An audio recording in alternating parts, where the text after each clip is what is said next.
সাবেক প্রধানমন্ত্রী বেগম খালেদা জিয়ার ক্রীড়াঙ্গনের অবদান স্মরণ করলেন ক্রীড়াবিদরা।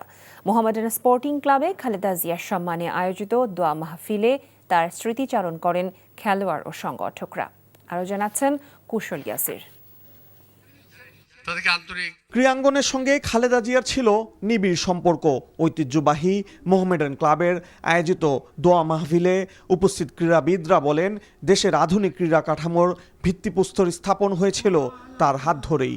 মানুষের কথা বলে আন্দোলন করে গেছে, তো এই যে ওনার ত্যাগ দীক্ষা, এটা যেন আমরা ভুলে না যাই। তিনি যখন প্রথম রাষ্ট্র পরিচালনার দায়িত্বভার গ্রহণ করেন 91 সালে, তখন বাংলাদেশের ক্রীড়াঙ্গন কিন্তু ছিল সকলে মিলে কিন্তু একটি সুষ্ঠু সুন্দর ক্রীড়াঙ্গন আমরা দেখেছিলাম। বেগম জিয়ার যে ক্রীড়া এবং যুবকদেরকে একটা সুস্থ পরিবেশে বেড়ে ওঠার এবং ক্রীড়া চর্চাকে একটা পেশা হিসেবে পেশাদার জায়গা থেকে চর্চা করার একটা যে প্রয়াস ছিল, সেখান থেকে উঠে এসেছে।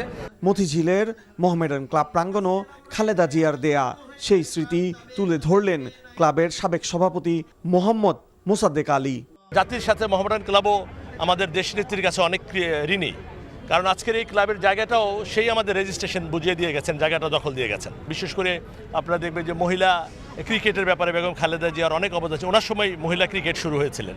খেলাধুলার অবকাঠামোর উল্লেখযোগ্য উন্নয়ন ও দেশব্যাপী এর বিস্তারে ভূমিকা রাখায় ক্রীড়াপ্রেমীরা তাকে চিরকাল মনে রাখবেন বলে মন্তব্য করেন ক্রীড়াবিদরা। কুশল ইয়াসির, এনটিভি নিউজ, ঢাকা।